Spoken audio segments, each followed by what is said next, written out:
Trend ಏನು ಹೇಳ್ತಾ ಇದೆ? ಚುನಾವಣೋತ್ತರ ಸಮೀಕ್ಷೆಗಳು ಹೇಳಿದಂತ ಭವಿಷ್ಯ ನಿಜವಾಗುತ್ತಾ? ಇದ್ರ ಬಗ್ಗೆ ಇನ್ನಷ್ಟು ಡೀಟೇಲ್ ಆಗಿ ಎಕ್ಸ್ಪ್ಲನೇಷನ್ ಅನ್ನು ಕೊಡೋದಕ್ಕೆ ನಮ್ಮ ಡೆಪ್ಯೂಟಿ ನ್ಯೂಸ್ ಎಡಿಟರ್ ರಾಘವೇಂದ್ರ ಗುಡಿ ರೆಡಿ ಇದ್ದಾರೆ. ಓಟು ಯು ರಾಘವೇಂದ್ರ ಗುಡಿ. ಶರ್ಮಿತಾ, ಈ ಮೂರು ರಾಜ್ಯಗಳಿದಾವಲ್ಲ, ಅದರಲ್ಲೂ ಕೂಡ ನಾವು ಈಶಾನ್ಯ ರಾಜ್ಯಗಳಲ್ಲಿ ಪ್ರಮುಖವಾಗಿ ಈ ಬಾರಿ ಒಂದು ಶ್ಲಾಘನೀಯವಾಗಿರ್ತಕ್ಕಂಥ ಬೆಳವಣಿಗೆ ಆಗಿದೆ.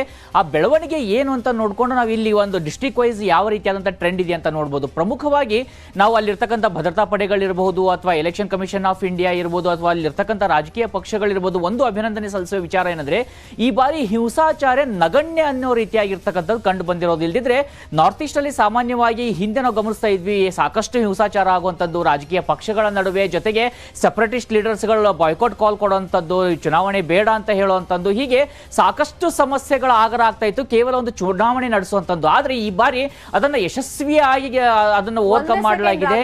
ಒಂದ್ ಸೆಕೆಂಡ್ ಪ್ಲೀಸ್, ಬಿ ಆನ್ಲೈನ್. ಈ ಟ್ರೆಂಡ್ ಏನಿದೆ ರಿಸಲ್ಟ್ ಬಗ್ಗೆ ಮಾತಾಡೋದಕ್ಕೆ ಬಿಜೆಪಿ MLC ಆಗಿರುವಂತ ರವಿಕುಮಾರ್ ಅವರು ನಮ್ಮ ಜೊತೆ ಫೋನ್ ಸಂಪರ್ಕದಲ್ಲಿ ಜಾಯ್ನ್ ಆಗಿದ್ದಾರೆ. ರವಿಕುಮಾರ್ ಅವರೇ ನಮಸ್ಕಾರ. ಪ್ರತಿ ಬಾರಿ ಈಶಾನ್ಯ ರಾಜ್ಯಗಳು ಅಂತ ಬಂದಾಗ ಅಲ್ಲಿ ಅಭಿವೃದ್ಧಿ ಮರೀಚಿಕೆ, ಅದರಲ್ಲಿ ಎರಡು ಮಾತಿಲ್ಲ. ಆದ್ರೆ ಅಭಿವೃದ್ಧಿಯ ಅಜೆಂಡಾವನ್ನೇ ಇಟ್ಕೊಂಡು ಪ್ರಚಾರ ಮಾಡಕ್ ಹೋಗ್ತಾರೆ. ಬಿಜೆಪಿಗೆ ಈ ಸತಿ ಜನಮನ್ನಣೆ ಸಿಗುವಂತ ಸಾಧ್ಯತೆಗಳಿದೆ. ಈ ಟ್ರೆಂಡ್ ಬಗ್ಗೆ ಏನ್ ಹೇಳ್ತೀರಾ? ಫಸ್ಟ್ ರಿಯಾಕ್ಷನ್ ನಿಮ್ದು.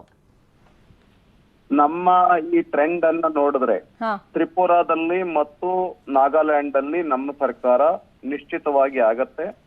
60ರಲ್ಲಿ ತ್ರಿಪುರಾದಲ್ಲಿ 34, 60ರಲ್ಲಿ ನಾಗಾಲ್ಯಾಂಡ್ ಒಳಗೆ 37. ಇನ್ನೂ ಹೆಚ್ಚಾಗತ್ತೆ ವಿನಃ ಕಡಿಮೆ ಆಗೋದಿಲ್ಲ ಸೀಟ್ಗಳು. ನನಗೆ ನಿಶ್ಚಿತವಾಗಿ ಅನ್ಸುತ್ತೆ ಈ ಎರಡು ರಾಜ್ಯಗಳಲ್ಲಿ ನಮ್ಮ ಸರ್ಕಾರವನ್ನ ನಾವು ರಚನೆ ಮಾಡ್ತೇವೆ. ಅದೇ ರೀತಿನಲ್ಲಿ ನಾರ್ತ್ ಈಸ್ಟ್ ನಂತ ನಮ್ಮ ಬಿಜೆಪಿ ಒಂದ್ ಕಾಲದಲ್ಲಿ ಒಂದ್ MP ಗೆಲ್ಲೋದು ಬಹಳ ಕಷ್ಟ ಇತ್ತು.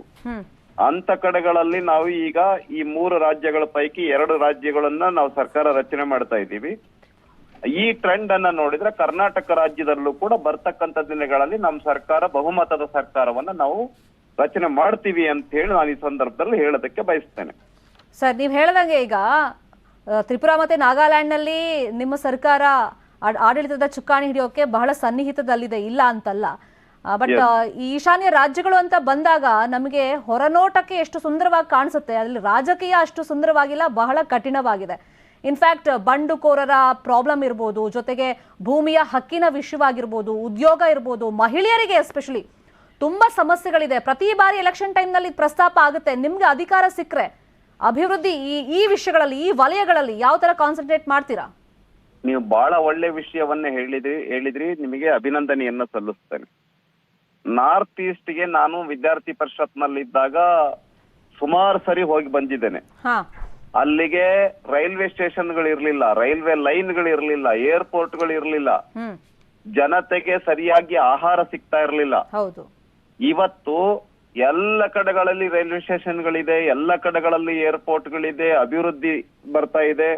ಪರಿಣಾಮವಾಗಿನೇ ಇವತ್ತು ನರೇಂದ್ರ ಮೋದಿ ಸರ್ಕಾರಗಳನ್ನ, ಬಿಜೆಪಿ ಸರ್ಕಾರಗಳನ್ನ ಎಂಟೈರ್ ನಾರ್ತ್ ಈಸ್ಟ್ ಅಲ್ಲಿ ಇವತ್ತು ಇಂಥ ಕಠಿಣ ಸಂದರ್ಭದಲ್ಲೂ ಕೂಡ ಅಲ್ಲಿ ಬೇರೆ ಬೇರೆ ಗುಂಪುಗಳಿದೆ, ಸಾಕಷ್ಟು ಫ್ಯಾಕ್ಷನ್ಸ್ ಇದೆ. ಇದೆಲ್ಲ ನೀವ್ ಹೇಳಿದ್ದು ಸರಿನೇ. ಇದ್ರ ಮಧ್ಯದಲ್ಲೂ ಕೂಡ ಭಾರತೀಯ ಜನತಾ ಪಾರ್ಟಿಗೆ ಬಹುಮತ ಸಿಗ್ತಾ ಇದೆ ಅಂತ ಹೇಳಿದ್ರೆ ಭಾರತೀಯ ಜನತಾ ಪಾರ್ಟಿ ಬಗ್ಗೆ ಇಡೀ ದೇಶದಲ್ಲಿ, ನಾರ್ತ್ ಈಸ್ಟ್ ಇರ್ಲಿ, ದಕ್ಷಿಣ ಭಾರತ ಇರ್ಲಿ, ಆಂಧ್ರ, ತೆಲಂಗಾಣ, ತಮಿಳುನಾಡು, ಕರ್ನಾಟಕ, ಕೇರಳ ಸೇರಿದಂತೆ ಇಡೀ ದೇಶದ ಯಾವುದೇ ಮೂಲೆಗೆ ಹೋದ್ರೂ ಕೂಡ ಭಾರತೀಯ ಜನತಾ ಪಾರ್ಟಿ ಬಗ್ಗೆ ಒಂದು ಭರವಸೆ ಇದೆ ಅಂತಕ್ಕಂಥದ್ದು ಇದರಿಂದ ಗೊತ್ತಾಗ್ತಾ ಇದೆ. ಬಿಜೆಪಿ ಅಂದ್ರೆ ಅಭಿವೃದ್ಧಿ, ಅಭಿವೃದ್ಧಿ ಅಂದ್ರೆ ಬಿಜೆಪಿ, ಬಿಜೆಪಿ ಅಂದ್ರೆ ರಕ್ಷಣೆ, ರಕ್ಷಣೆ ಅಂದ್ರೆ ಬಿಜೆಪಿ. ಈ ತರ ಇವತ್ತು ಭಾರತೀಯ ಜನತಾ ಪಾರ್ಟಿ ಇಡೀ ದೇಶದ 130 ಕೋಟಿ ಜನಕ್ಕೆ ಒಂದು ಭರವಸೆಯ ಪಕ್ಷವಾಗಿ ಇವತ್ತು ದೇಶದಲ್ಲಿ ಹೊರಹೊಮ್ಮಿದೆ. Okay, fine. Thank you Ravikumar ಅವರೇ, ನ್ಯೂಸ್ 18 ಕನ್ನಡಕ್ಕೆ ರಿಯಾಕ್ಷನ್ ಕೊಟ್ಟಿದ್ದಕ್ಕೆ. ಈಗ ತ್ರಿಪುರಾ ಹಾಗೇನೆ ನಾಗಾಲ್ಯಾಂಡ್ ನಲ್ಲಿ ಬಿಜೆಪಿ ಮತ್ತೆ ಬಿಜೆಪಿಯ ಮೈತ್ರಿಕೂಟ ಅಧಿಕಾರ ಹಿಡಿಯುವಲ್ಲಿ ಸನ್ನಿಹಿತವಾಗ್ತಾ ಇದೆ. ಇನ್ನೊಂದು ಕಡೆ ನಾವು